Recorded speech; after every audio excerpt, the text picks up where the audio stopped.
The following is a paid program and does not necessarily reflect the opinions of the staff or management of Visionary-related entertainment.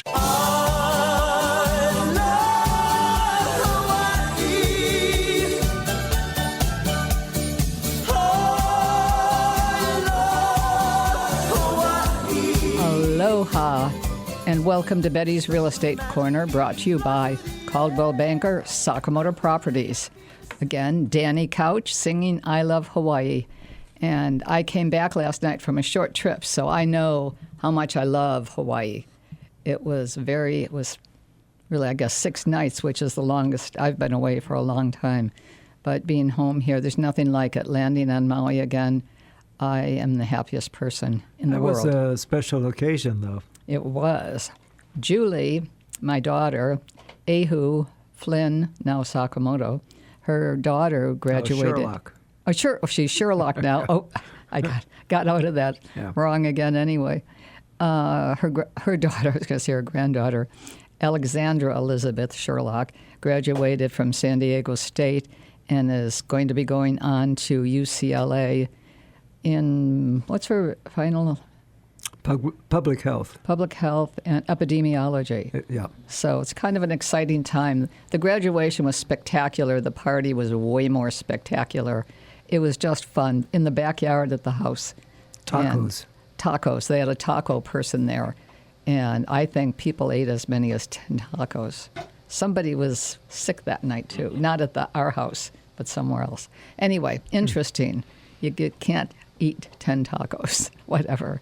Anyway, here we are, so we're going to kind of talk a little bit about everything. I made a list of a few things, Roy, while we were driving over, but I think kind of important things. We should come up with an update on the Kapalua Village Project. There's so many things. General Lahaina recovery. Maybe we could touch on the status of the market in general, opinions of ours, and the $30 million property. Okay. Well, we are kind of a real estate show, kind of. We try to be. Yeah. Yeah. But the Kapalua Village Project is a 50 modular home project at Kapalua. We've talked about it before. It's TY Management, the owners of the golf courses at Kapalua, is underwriting the 50 homes. It's under construction right now. We were hoping a July 1st move-in date, but now with various delays and so forth, we're looking at mid-August to the end of August. Oh, what a shame. That's a shame for everybody. Yeah, it is, but it's happening. And August 13th, we're going to have a grand opening, basically. August 13th with the governor, the mayor, few other dignitaries, and should be a fun event. Do you think, on that date, they'll really be moving in on the 13th? Fingers crossed. Well, that'll be great, because there's so many people. I think we've said this before, but the people who will be renting these will primarily be people that work for the golf course and have lost a home. Right. And then it'll go on. We're not sure exactly what's going to happen next. Yeah. But there's 50 homes. There's 20 2-bedrooms, 15 3-bedrooms, 15 4-bedrooms. And, it's hopefully we'll get 250 displaced residents back into more permanent housing. It's pretty spectacular. I know they're small, but when I look at them, I kind of know when I was first here and we were looking for a place to live. We lived in a variety of smaller places, but it was fine. You can do it. And I know a lot of them have kids, which will make it harder. But I still have that picture of, I keep saying Sunday morning for some reason, but any morning, you get up, you get a cup of coffee, you got your little ones, and you get outside, but they're going to know all the other kids that are going to be in this small neighborhood, and the parents will all know one another, and it's a major forest everywhere. It's like being on a fairway of the golf course with some great things happening. Yeah, and, it's going to be, I think, a nice little community. 2 parking stalls per house. There's they come fully furnished, washer, dryer, kitchen, and down to air conditioning. So big pluses, and we're looking forward to having some of the displaced residents, those displaced by the Lahaina fire, to moving in August. It'll be, hopefully, for everybody, a real exciting day. And again, when they move in, it will be completely furnished. The washer dryer will be there. All of the appliances that you need will be there. So you're just moving in pretty much. And it's hard for people because I know they ended up with almost nothing after the fires, so they're accumulating things, so it'll still be hard. But I think they're darling, and hopefully, and that's word darling makes them seem really small. But they are. But I still think everyone's going to be happy. I think so. And, this is one small step. Other projects are planned. FEMA is planning a big project. I think the FEMA is somewhere between 150 and 200 homes. There's above the Civic Center in Hawaiian homeland, there's another big project, 400 to 500 homes planned there. So slowly Lahaina is recovering. What is the one above the Civic Center? What project is that? What are they calling that? The name escapes me right now. But that's, you think 400? Yeah. That's pretty great by itself. Right. But that'll be going for everybody or for people that lost a home? People that lost their homes. Mm-hmm. Right. Well, that'll be great. Yeah, so Maui gradually is coming back. I know there's been a big controversy. FEMA has been renting a lot of properties in central Maui, South Maui, Kihei, and so forth, and these apartments are sitting empty because Lahaina residents don't want to move to Kihei or Wailuku or Kahului. And that in itself is a shame. It's understandable, but it's a shame. And they shouldn't have done it. I mean, they really should. But I guess I'm not supposed to say that necessarily, but it does seem tragic to be paying for an empty place, to be paying and have nobody stay there. But I don't blame it. I wouldn't be able to work here, let's say at Kapalua, Kanapali, and have to leave my house from Kihei, Wailea, from Wailuku, from upcountry, and get to work. You'd have to almost leave easily an hour and a half ahead to be on time every day. Yeah. And you could get stopped. Right. And of course, traffic. This has given rise to the lifting of the Minatoya ruling, where condominium apartments in apartment zone lands are not going to be vacation rentable. And certainly controversial. We could probably spend 5 hours easily on this subject. We won't go there today, but maybe in a future show we'll talk more about this. We probably should, because I don't think it works for anybody, and it certainly isn't working for the owners of the properties. And to a certain extent, they bought the property so they could use it.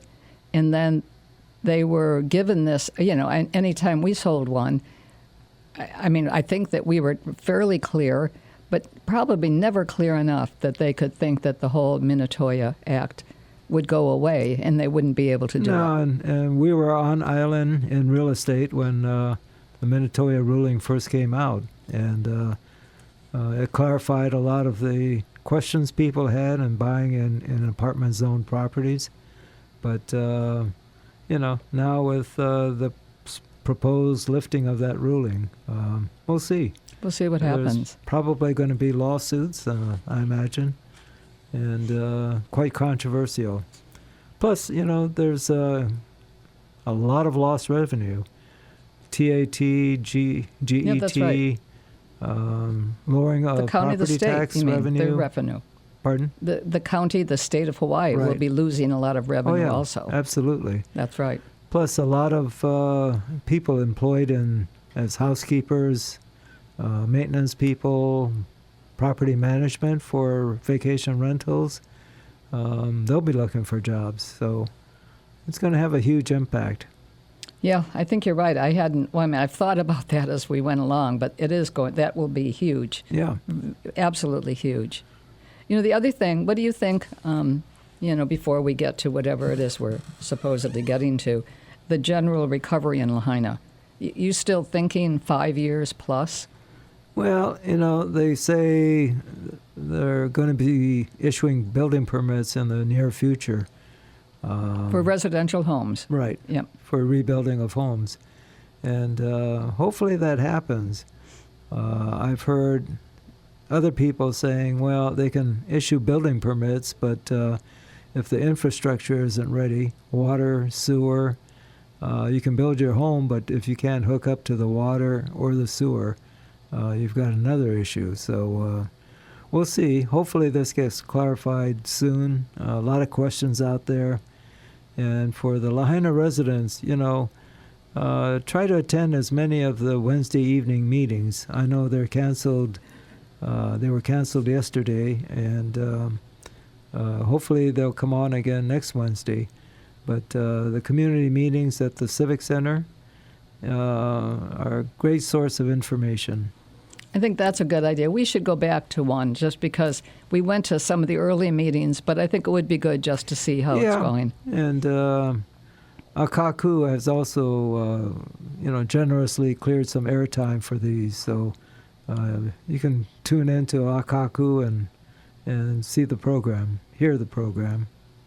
So I think, again, I think there are a lot of different things that people can do to keep checking in and see what's going on. I think it really matters, to the different stations, et cetera. I think the newspapers every day have something, although now we're going to lose getting the Maui news. Yes. We still read the Maui news every morning. Now, we're one day late by then, so we're reading the one from the day before, but we're going for it. We have our coffee, we have our breakfast, and the newspaper has less and less right now, but we still love it. I mean, I would. Times, I would support it in any way. A lot of newspapers have closed all over. Yeah. I don't know, though. I mean, I still think, I don't know, maybe we're just the old folks in a way now, but it does. I enjoy reading a newspaper. I do. Yeah. And I find something every time that I never would have known. I know when we travel, we always get a newspaper. Yeah, we do. No, whatever city, well, we don't travel that much anymore. But any city that we're in, we pick up the newspaper, and it's fun to have it and to see what's going on, the advertising. And I think people do. They look at it. People love the news, or maybe not everybody. Maybe the next generation doesn't. But I think it's great. It's great to have it. Sure. I love it. Absolutely. So what about this? What about the, do we have a call-in? Mm-hmm. Oh, I think we have Dr. Norm Eston calling in, and he's going to fill us in on a lot of what's going on. So do we have you there, Dr. Norm? Aloha, Betty and Roy. It's Norm Eston from Doctors on Call. Yes. How are you? Doing great. Wonderfully. And thought I'd spend a couple of minutes on a late spring and early summer update on what's happening with vaccinations for all of us here on Maui. Cover 5 little things real quickly. First of all, flu season's over. We went through it pretty well. No need for any more shots or vaccinations. The next flu vaccine is going to come out in August or September. And then those of us who need one or to get one, pop by your pharmacy then. As far as COVID's concerned, we still have some of it. It's very mild. We got a couple of cases in the hospital, but the numbers are down significantly. For those of us who are over 65, it's worth getting a booster if we haven't had one since last summer or the fall, or if you're immunocompromised. So that's the official recommendation for getting any more COVID boosters. Over 65 or immunocompromised. Well, when we're 65, we should get it then.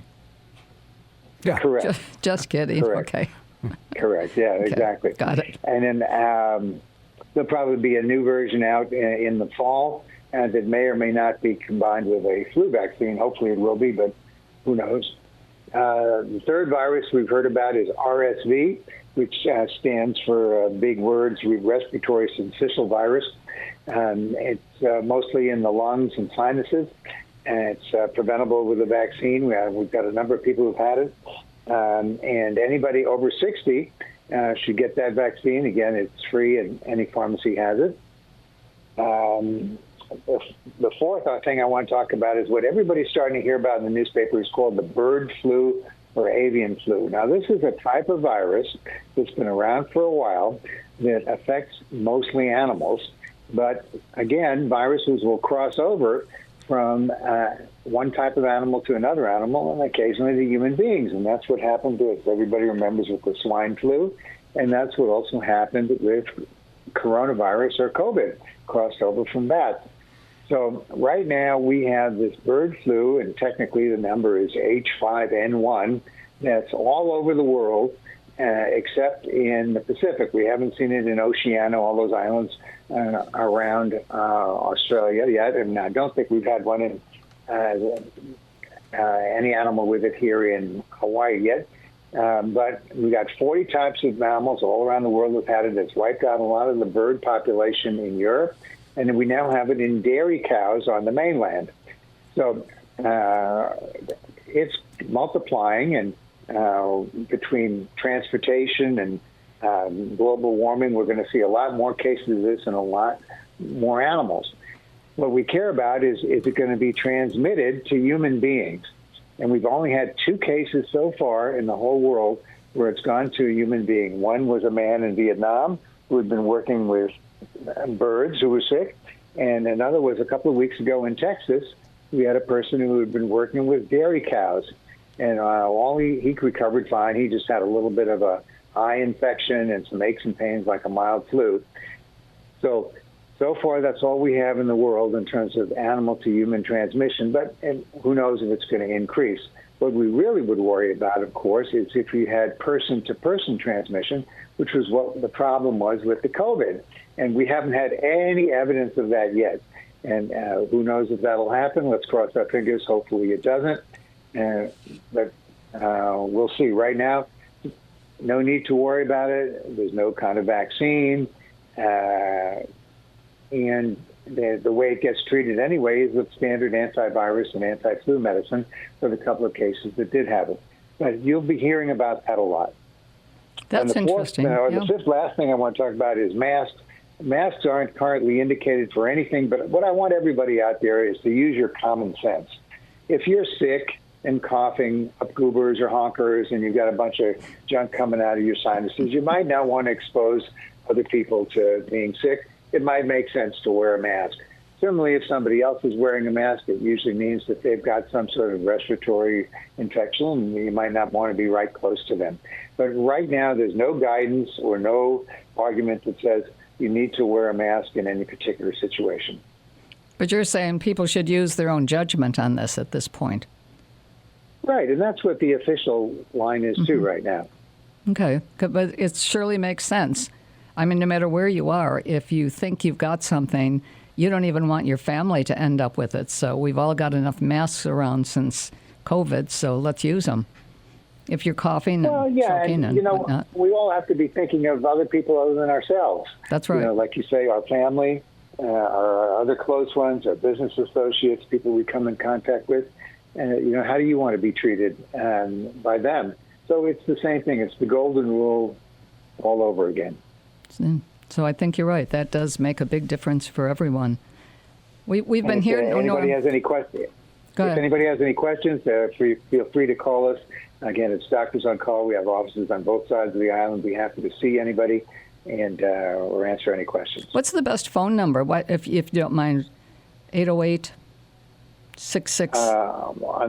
On the west side, it's 808-667-7676.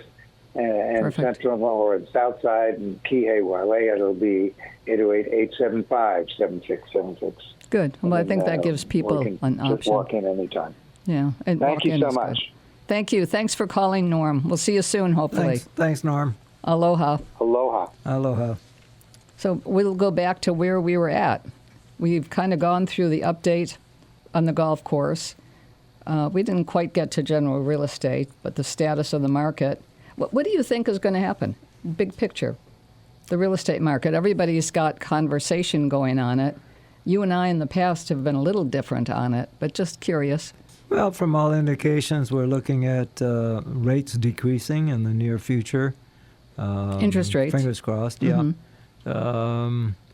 We have connections with our mortgage company, our Komo banker affiliated mortgage branch, and there's actually some conforming mortgages still in the sixes, fixed rates in the sixes.